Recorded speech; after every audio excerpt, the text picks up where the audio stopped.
Hey guys, Andy here from Bricky's Network again. I've had about 6 questions in the last 2 days asking how they can make more money in a bricklaying business. So this here is the 3 ways that you can make more money in a bricklaying business. Right from the bat, the first way that you can make money in a bricklaying business, you make more money by doing more work. That means we've got to lay more bricks, we've got to get more customers, and we've got to get more builders to do more work. Now the problem is with just doing more work is when you do more work, you've got to make sure that the work you're doing to start with, you're making a profit on. So that means you need to know what gross profit you're making, what your operational expenses are, and what your net profit is at the end of the job. So, because if you're laying bricks and breaking even laying 10 bricks, you're gonna lose money laying more. So it's really important to know that. But so that's one way that we can make more money laying bricks. The next way is to make more money in a bricklaying business. We get our existing customers to buy more. So that means the existing customers we're working for, whether it be a builder or a private client or a developer, we get them to buy more from us. And the way we do that is we add more value to what we're selling them to start with. We might only be just laying the bricks, but this way we do more for the customer. We can get them to pay more. And the way you add more value is with more products and more services that you supply to that particular client. And you can make a profit margin on everything else that you get them to buy more of. So I'll give you a couple of examples of this, that we get them to buy more product. If we're doing a brick house and we want to get the builder to get us to do the washing down as well, we do all the acid washing. They might be contracting out. Let's just say we're doing a job for someone, and all we're doing is a labour component of laying the bricks. Well, let's go to the client and say, how about we'll do the cleaning for you, and we'll charge them whatever it's going to cost to do the cleaning. Doesn't matter. We could even contract that out to someone and pick up a profit margin on the top of that for supplying the extra product. Or we might supply the materials like the sand and the cement and the lime and all the other bits and pieces that he was normally providing, or the builder was normally providing. Let's get them to buy that from us.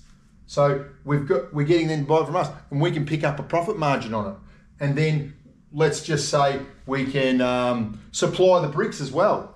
The bricks, that can be a bit of a risk, and a lot of people can sit there and go, oh no, we don't want to supply the bricks. But if you have quoted the job in to supply the bricks and you put a margin on top of the bricks because you're taking a risk to put it on there, you get them to sign a contract to make sure that they're going to pay you, and they can't on-sell that product to the end client without paying you, then no problem. Let's just supply the bricks and let's make a margin on top of it. Or maybe we do the site cleanup on the job. Let's just go to the builder and say, hey, we're going to do the site cleanup for you. I love the site cleanup because it encourages you to keep the job cleaner and makes you look like a better tradesman, because you keep the job cleaner as you go, because you know you're going to clean it up at the end. But also, you just contract out that little bit at the end. You might make a margin on top of the bin if you're supplying the bin. You'll make a margin on top of the bobcat operator that comes in that does the cleanup. But then the extra whammy is you get to take away all the leftover bricks from the job, store them somewhere, and then sell them to somewhere else. You get free product. You get free product to put on another job. Might be a render job, you do that down the road. No problem. And you've got all the materials for free, the bricks for free. And we can supply services, not just product, but services. So when we're saying that to the builder that, hey, I want to do this and I want to do this and I want to do this, you're selling your service to them in the sense that you're saving them time. When you organise the materials yourself, when you organise the brick washer and you organise the bricks and you organise all that sort of stuff, you're providing a service to that guy. You're providing your service and taking weight off him. That adds more value to your client because you're taking stress away from them. You've just got to explain it well to them around that.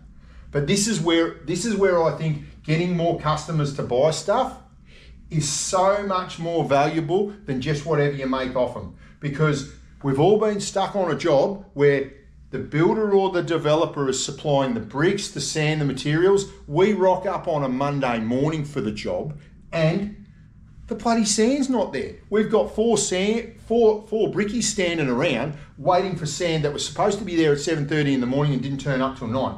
By us supplying all that ourselves, we get back the control of the material. So we can, therefore, back here, we can increase our efficiency when we're laying more bricks, because on a whole, we've got guys on the tools more. We've got guys on the tools more because we haven't had the downtime. And that's because we sold the service to them and then we made a profit on that service, but then also we were able to apply it to our efficiencies in the back end. So this is where you really make the best. So ideally, if you can do all of these things together, finally, the third thing, just put your price up. It's the quickest way to make more money in a bricklaying business is put your price up. Because even if you're just doing supply or just doing install and you do more work, you put the price up, you're going to make more money. But overall, the best way to make more money, and it takes less impact on actually losing work, because if you put your price up, that could impact the amount of work you do. That could impact the amount of work you win or the actual amount of jobs you do. Right? But if you're doing more work and you don't make any more money out of it, then there's no point in doing it. The ideal situation is if you can combine all three of these together to have a dramatic impact on your prices being increased and the money and the profit you make at the end of the month being increased, is do a little bit of all of this. So if you can get a little bit more work,